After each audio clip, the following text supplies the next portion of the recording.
Hi there guys, and welcome to another video. So today I'm doing something a little bit different.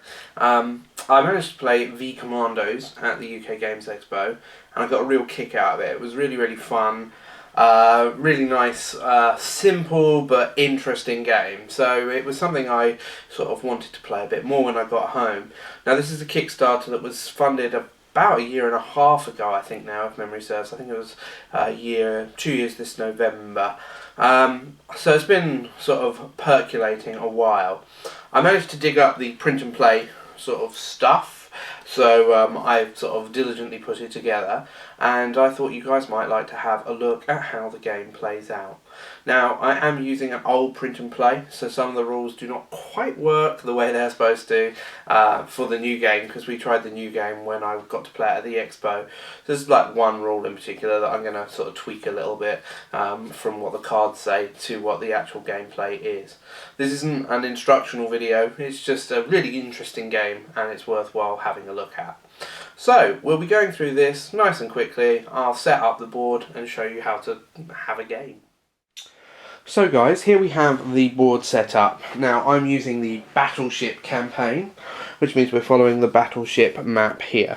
Okay, tells you your objective, so we're going to try and bomb two sides of a battleship's hull. And there's the first side here and the second side here. Now you can see that these are both outside, so it's a little wonky thematically. I think that the battleship is supposed to be in the middle here. Okay, but obviously there's no water around. You could argue, I don't know, that we're trying to bomb this little truck or something and it's going to go on the battleship.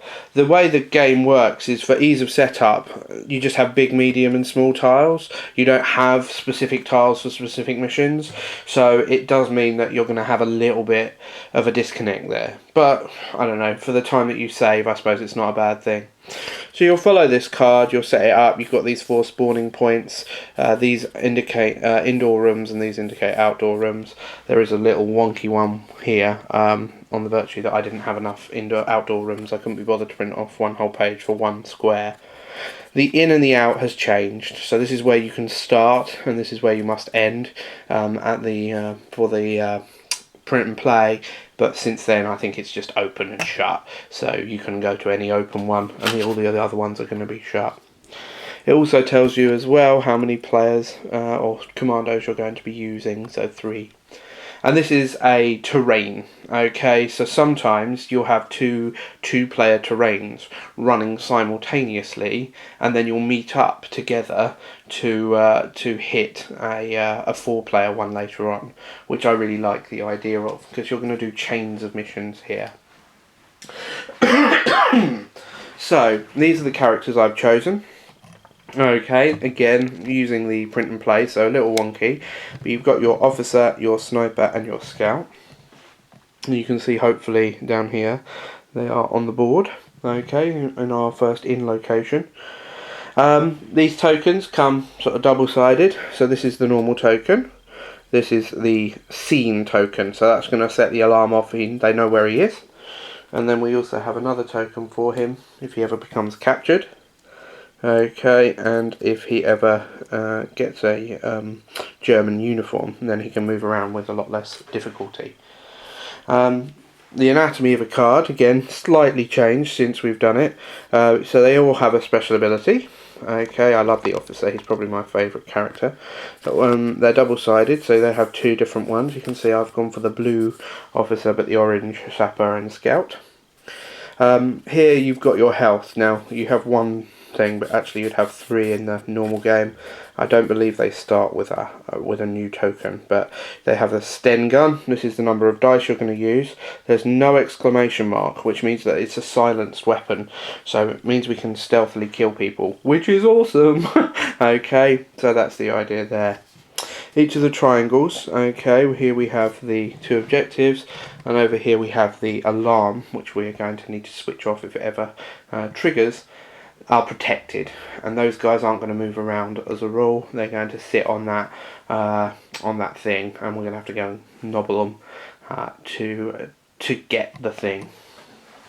Okay, so the first part of a round is to draw an event card. So here's our event card, Panzer. On one terrain, so remember this is a whole terrain, so that would be this.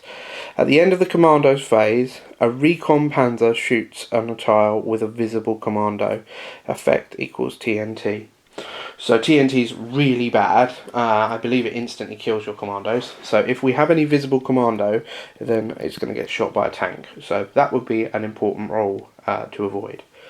Now, here it talks about enemy movement. Now this is probably the most biggest thing that has changed. Most biggest, love the English. So now there's a compass, and this will tell you which direction they move in. So I sort of wonkily do this by rolling a D6, and then I use that as a direction. So 1, 2, 3 and 4. So the way I do it is I sort of angle the card that way, so that means all of the guys are going to move that way. Now as it stands, there isn't going to be any movement this turn because everyone's protecting things, so it doesn't actually matter, but that's the idea there. So we now choose the order in which people activate. Okay, so we have the 3 commandos. Each commando has 3 actions. Now as an action you can move. Okay, so that would be 1 action. If you move onto a medium-sized tile, like so, and you only spend 1 action to do it, you've been noisy, and you have therefore actually set off the alarm, which is really bad. Okay, so we're limited in our choice of movement there. If you ever go onto a large tile, then you're automatically seen. It's too open for you to get away. And even if there's no one on there, the idea is there's guards patrolling around, there's lookouts and so on, so you will be spotted. Now the scout has special rules around that, but we'll come to those in just a second. But what we could do for this gentleman's first action and second action, we can move stealthily onto the medium tile, and then we'll pull him down and move him stealthily onto this tile. So that's been his 3 actions. Now it's the scout's turn. Now he comes with a little token. Now this is a key, but in the real game it's a lockpick. Crowbar, sorry. So the scout is all about zipping around. So you can see, I don't know, 1A, stealthy move onto a medium tile, 2 actions, stealthy move onto a large tile. Now I didn't see that other one, so I'm going to ignore it. He can pass through walls, I'm not sure about that. You can see his weapon does have a little exclamation mark, which means it's going to set off the alarm. He's going to be spotted if he uses it. So he will only need 1 action to move stealthily onto this tile. For his second action, he's going to open this door. And what you can do at any point is preserve an action. So he gets to take this 1 action plus 1 action. So he's used it, and now on another turn he will have 4 actions. Now the cool thing about this plus 1 action is that you can use it at any time. Okay, so when the guys come in, you can use it. I'm not entirely sure, but I think you can shoot back before they even react. Okay, so you can use it on the enemy's turn and use it to run away or attack or whatever. So that's kind of useful. So he's opened the door with his his crowbar / key. Okay, and that is going to be it for him. This guy is going to do a similar move, so he's going to go 1, 2, but I think we're going to preserve an action for the sapper as well.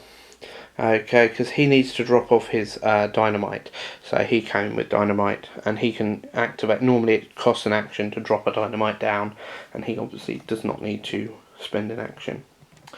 So that was the end of our turn. We do this. No one's visible, so no attack happens from the tank. They are unaware we exist. At this point our enemies would move. As we have no enemies which are free, everyone is protecting something, we don't have to move. So we draw from the enemy reserve bag. Now this is something which I got from the UK Games Expo for drawing a certain event card, so you wouldn't necessarily get them silkscreen, but they're kind of cool, so I'm ashamed not to use them. And for each point, we are going to draw 1. Now, in the base game, in the PnP, it's just 2-sided, 1 one shot and two shot guys. I'm always playing with the two shot guys because since then they've changed it to all two shot. In the advanced game, in the sort of real one, you have a number of these which are just empty, so actually you don't have a spawn, and that's kind of cool. And also, what's the word?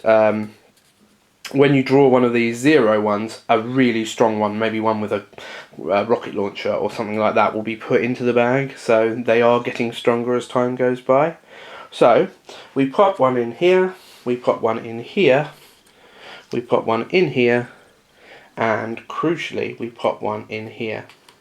Now, it's worth saying that there are circles on all of these map tiles, but each map tile is just a tile. It doesn't actually matter where you are.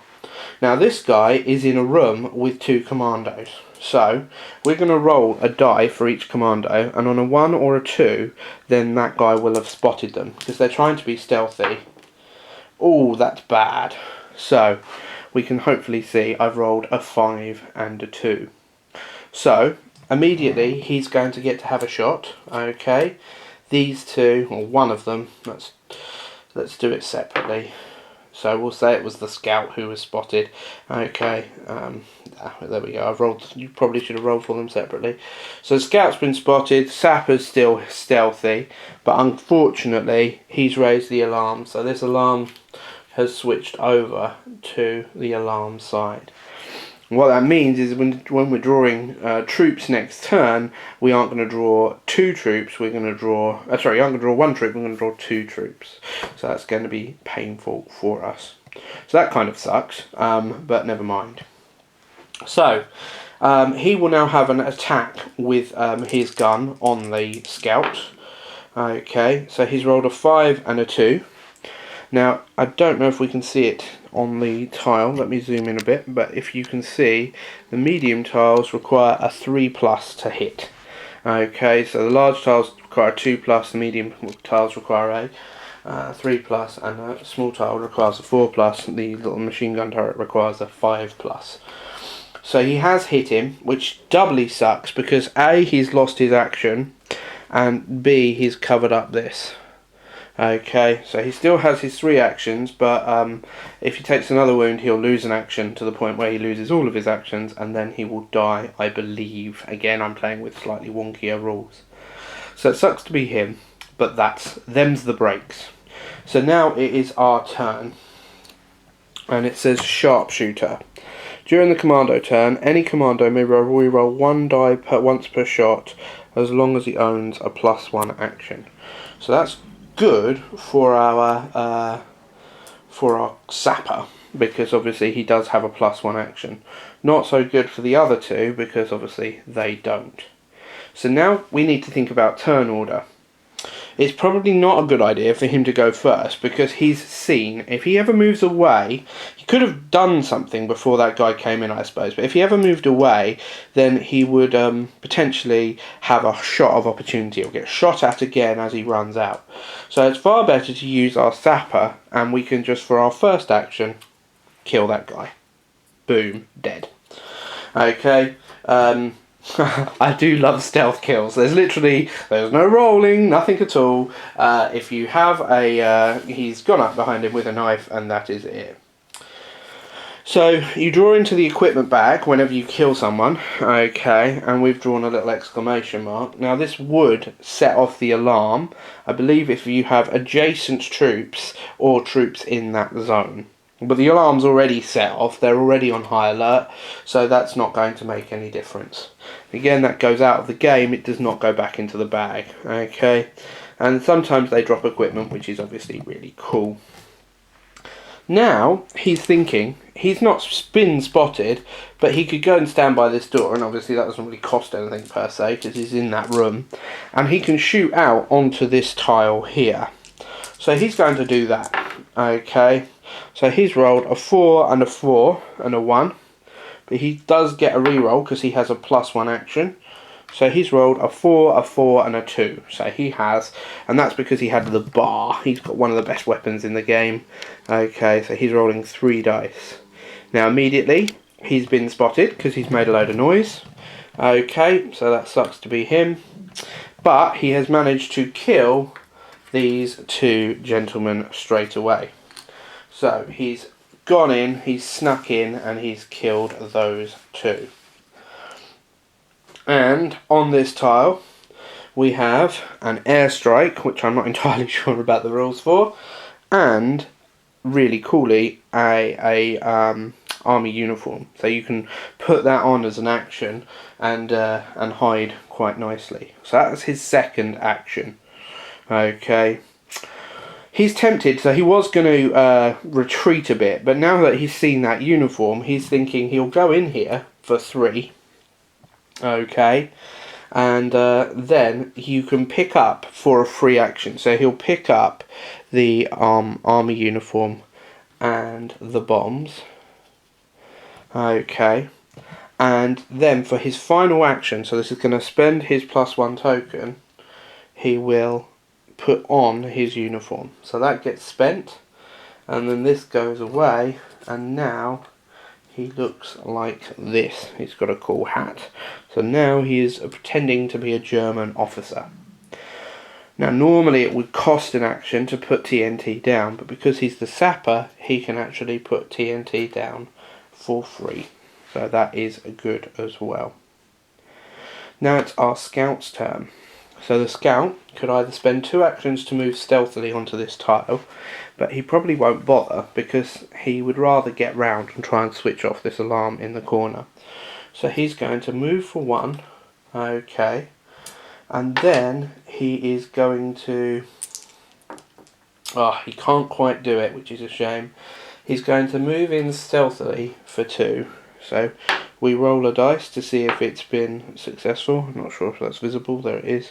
5. So he's managed to sneak in through there and not be seen.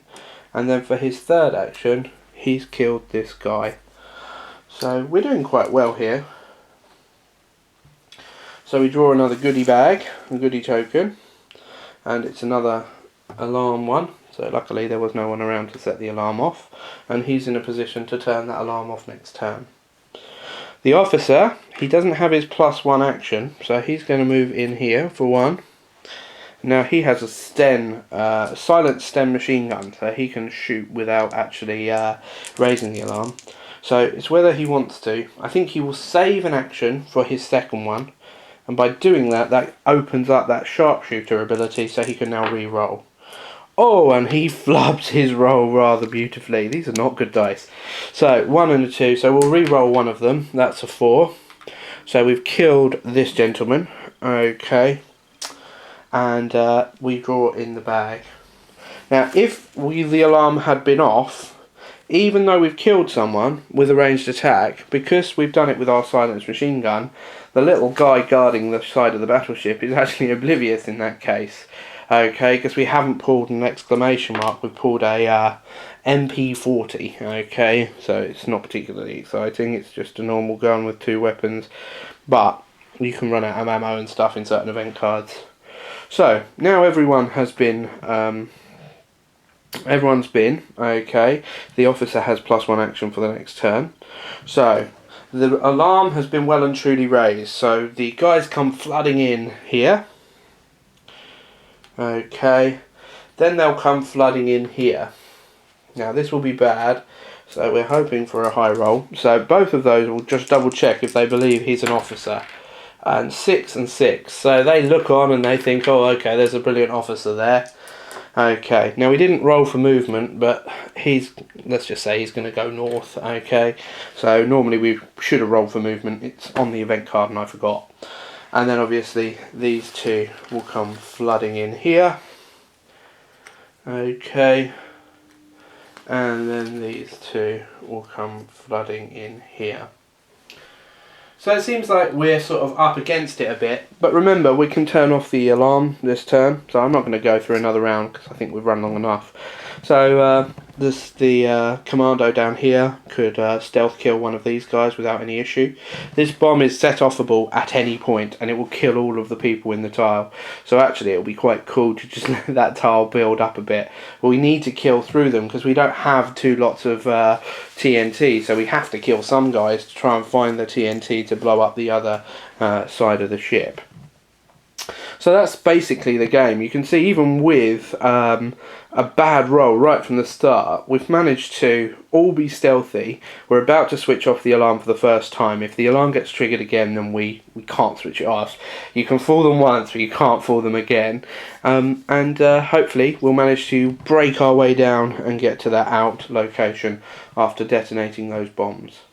So I hope you found this interesting. I hope it's given you a good idea of what the game entails. It's quite strategic. On the first play I got absolutely hosed and I thought, oh, this is stupid, because the second you set off the alarm, da da da da da.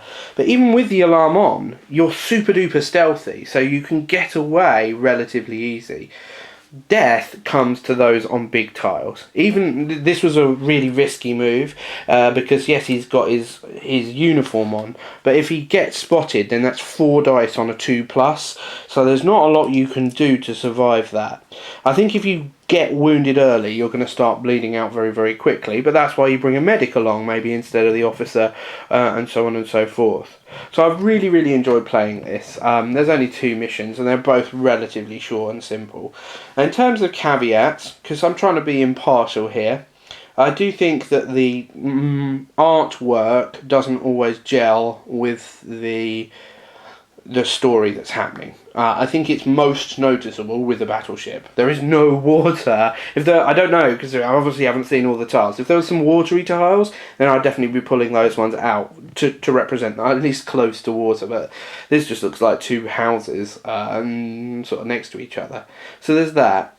In my heart of hearts, I don't know how varied the missions will be. All of the missions I'm playing are destroy an objective or protect an objective. But I do understand that there's going to be capture objectives and stuff like that, so really without knowing those, you can't say that much. Some of the expansions sound like they're really, really going to be quite interesting. I was hearing about the what are they called? Gorgon drones. So basically you've got these remote control explosive robots and they patrol, but if you can nobble the guy controlling them, then you've got them on your side. And of course the baddies don't realise that they are they've been co-opted, so you can roll them up and then explode them. But it's a really fun game. It's very, very simple, actually. Very, very quick. There's only a few rules to learn. It's not a dungeon crawl, but it sort of scratches a similar itch. So I hope you found this interesting. I really have enjoyed playing it and showing you it. If you have any questions, please comment below.